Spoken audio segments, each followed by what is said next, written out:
లక్ష్యం. ఇందులో ఈ 3 cities are very very important. Amaravati, Visakhapatnam, Tirupati, మిగిలిన అర్బనైజేషన్ కూడా చాలా ఇంపార్టెంట్. ఇవి కూడా జరుగుతాయి గ్రామీణ ప్రాంతాల్లో సమానంగా. అమరావతిలో ప్రతి ఒక్కరికి ఉపాధి అవకాశాలు కల్పించాలి, విశాఖపట్నంలో కల్పించాలి, తిరుపతిలో కల్పించాల్సిన అవసరం ఉంది. అదే మరి మళ్ళీ చెప్తున్నా, ఇది self sustainable project, monetisation project. ఎంత వీలైతే అంత డబ్బులు ఇందులో నుంచి వాళ్ళు ఇచ్చిన ల్యాండ్ తిరిగి వాళ్ళకి ల్యాండ్ పూలింగ్లో తీసుకున్న ల్యాండ్ని వాళ్ళకి తిరిగి ఇస్తాం, డెవలప్ చేసి దానికి పెట్టుబడి పెడతాం. ఆ తర్వాత కొంత ల్యాండ్ మనకు మిగులుతుంది, అది యాక్షన్ వేసుకుంటాం. ఆక్షన్లో కొంత డబ్బులు వస్తాయి. ఆ రియల్ ఎస్టేట్ని పిలిపించి వాళ్ళని కూడా కట్టమంటాం. కట్టినప్పుడు అభివృద్ధి అవుతుంది, దానివల్ల గవర్నమెంట్కి ఆదాయం వస్తుంది. అది కూడా ఇప్పుడే ఎందుకు చేసేకూడదు అంటారు. అంటే ఇప్పుడు చేస్తే పీనట్స్ వస్తాయి. ఎందుకంటే ఇప్పుడు డబ్బులు రావు కాబట్టి మీరు అమ్మేయండి, కట్టేసేయండి అంటే మామూలుగా ఏ విధంగా మాట్లాడుతున్నారంటే, ఒకప్పుడు హైదరాబాద్లో అక్కడుండే గవర్నమెంట్ భూమిస్ నేను ఒక్కొక్క ఎకరా ఇది చేసుకుంటా వస్తే హైటెక్ సిటీగా ఎదురుగా ఉండే ల్యాండ్ ₹1,00,000, తర్వాత అది 3 కోట్లు, తర్వాత 30 కోట్లు, ఇప్పుడు 200 కోట్లు, 150 కోట్లు, 170 కోట్లు. ఎప్పుడు కూడా ల్యాండ్ వాల్యూ ఎప్పుడు పెరుగుతుందంటే అభివృద్ధి అవుతా ఉంటే ల్యాండ్ వాల్యూ పెరుగుతుంది, ఆస్తి విలువ పెరుగుతుంది.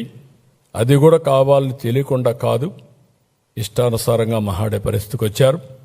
ఇది self land monetisation project main concept. అదే మాదిరిగా రాష్ట్ర ప్రభుత్వానికి ఆదాయ వనరులు, ఉపాధి అవకాశాలు, నాలెడ్జ్ హబ్గా తయారయ్యే పరిస్థితి వస్తుంది. తెలుగువాడు ఎక్కడికి పోయే పని లేకుండా either Amaravati or Visakhapatnam or తిరుపతికి వచ్చి పనిచేసుకునే పరిస్థితి క్రియేట్ చేస్తాం. 2029 మళ్ళీ ప్రధానమంత్రి గారిని పిలిపించి ఆయన ద్వారా ఈ పనులన్నీ ఇనాగరేట్ చేస్తాం. ఒక నగరానికి 3 సార్లు ప్రధానమంత్రి వచ్చి సిటీకి ఫౌండేషన్ వేయడం, పనులు పునఃప్రారంభించడం, కంప్లీట్ చేసి మళ్ళా అంకితం చేయడం అనేది ఎప్పుడు జరగలేదు. ఈ 3 చేసే బాధ్యత తీసుకుంటాం. అక్కడి నుంచి ఆటో పైలట్లు వెళ్తుంది. ఆంధ్రప్రదేశ్ రాజధానిగా అమరావతి ఇక అజేయం, అన్స్టాపబుల్, శాశ్వతం. ఎవ్వరూ ఏమీ చేయలేరు. ఎవరైనా పగటి కళలు కానీ ప్రజల్ని కన్ఫ్యూజ్ చేయాలంటే మీ కళలు పగటి కళలుగా మిగిలిపోతాయి తప్ప మీ వల్ల ఏమీ కాదు. మీరు ఏ చెడు తలపెట్టలేరు, తలపెట్టినా జరగదు. మీరు శాపాలు పెడితే ఆ శాపాలు తిరిగి మిగేదగలుగుతాయి తప్ప దీనికి కాదని మరొకసారి తెలియజేస్తున్నా. ఇక్కడ నాకు ఇప్పుడు కూడా అర్థం కాని ఒకటి ఉంది. అమరావతి దేవతల రాజధాని, ఈ అమరావతి ప్రజా రాజధాని.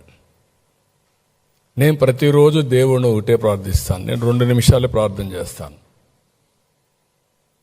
పూజ రూమ్లోకి వెళ్ళి. ఆ 2 నిమిషాలు నా ప్రార్థన ఏంటంటే, ప్రజా రాజధాని అమరావతి, దేవతల రాజధాని అమరావతి, కలియుగ దేవుడు వెంకటేశ్వర స్వామి ఈ రాష్ట్రంలో నెలకొన్నారు. త్రేతాయుగం, ఒక్కొక్క యుగంలో ధర్మాన్ని కాపాడడానికి, ప్రజలను రక్షించడానికి దేవుడు అవతరించే పరిస్థితి వస్తుంది. అలాంటి దేవుడు ఇక్కడ ఉన్నాడు. కాబట్టి మీ ఆశీస్సులతో స్వర్గంలో ఎట్లయితే దేవతలంతా ఆనందంగా ఉంటారో ఇక్కడ ప్రజలకు కూడా ఇబ్బంది లేని పాలన ఇమ్మని చెప్పి నేను కోరుకొని మనస్సాక్షిగా పరిపాలనకు కేంద్రీకరిస్తాను. ఇంకా నాకు రెండో ఆలోచన ఉండదు, రెండో థింకింగే ఉండదు. ఒకసారి వర్చువల్గా వెంకటేశ్వర స్వామిని దర్శించుకొని అక్కడి నుంచి ప్రారంభిస్తాను. కాబట్టి ప్రజలకు విజ్ఞప్తి చేస్తున్నాం, మన చేతల్లో ఉంది. మనం ఎలాంటి రాష్ట్రాన్ని నిర్మాణం చేయాలనుకుంటున్నాం, ఎలాంటి భవిష్యత్తు మనం క్రియేట్ చేయాలనుకుంటున్నాం, వీళ్ళు చెప్పే మాటల్ని ఎంతవరకు ఎవరు ఏమేం చెప్తున్నారు, వీళ్ళ చరిత్రలేంటి, ఇవన్నీ గుర్తుపెట్టుకొని ముందు రాష్ట్రాన్ని కాపాడుకుంటే మన భవిష్యత్తు భద్రంగా ఉంటుంది. ఈ విషయాన్ని గుర్తుపెట్టుకోవాల్సిందిగా అందరికీ విజ్ఞప్తి చేస్తూ అందరికీ నమస్కారాలు. జై హింద్.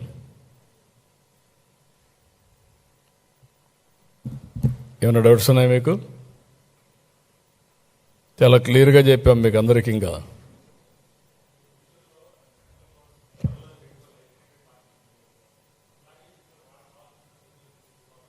ఏది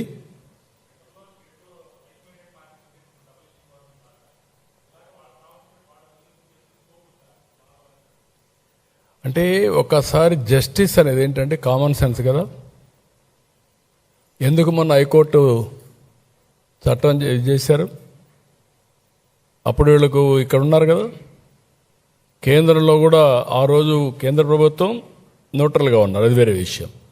ఎందుకు ప్రయత్నం చేయలేదు నేను అడుగుతాను. దానికి సమాధానం ఏంటి? ఎవరిని మభ్య పెడతారు మీరు? ఒకసారి రాజధాని కట్టినాక తొగ్లకులు కొత్తగా వచ్చి ప్రతి ఒక్కరు మారుస్తూ ఉంటే ఆ స్వేచ్ఛ ఉందా? ఎందుకంటే checks and balances. What is checks and balances ప్రజాస్వామ్యానికి? ఒక పక్క లెజిస్లేచర్ చేసే చట్టాలు ప్రజా ఆమోదయోగ్యంగా ఉండాలి, రాజ్యాంగబద్ధంగా ఉండాలి. వైలేట్ చేసినప్పుడు మీడియా రాస్తారు. మీడియా రాసిన తర్వాత ఫస్ట్ చట్టసభ, ఎగ్జిక్యూటివ్ అమలు చేసిన మీడియా రాస్తారు. తర్వాత అది కానీ ఎఫెక్ట్ అయితే కోర్టుకు వెళ్తాం. కోర్టుకు పోతే ఆటోమేటిక్గా ఒకవేళ ఒక కోర్టులో ఇదిగా అయినా checks and balances, magistrate court నుంచి హైకోర్టు నుంచి సుప్రీంకోర్టు వరకు ఎక్కడైనా సరే న్యాయం అల్టిమేట్గా ప్రివేల్ అవుతుంది. That is final. అలాంటిది మొన్నే ఇస్తే మళ్ళా ఇలాంటి తిక్క సమాచారం ఏంటండి? ఏంటి మాట్లాడడం? వీళ్ళు ఒక నాయకులా? వీళ్ళు కొంతమంది ఉన్నారు, వీళ్ళు మంత్రులుగా పనిచేశారు. ఎట్ట పనిచేశారు నాకైతే అర్థం కాలేదు.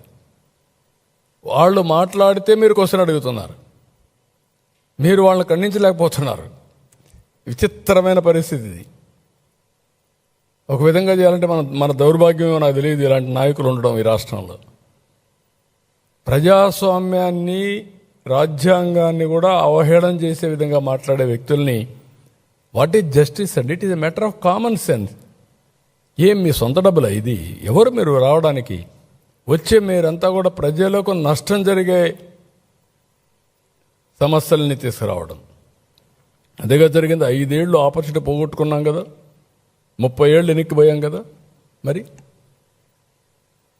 ఇలాంటి మాట్లాడమే నాకు చాలా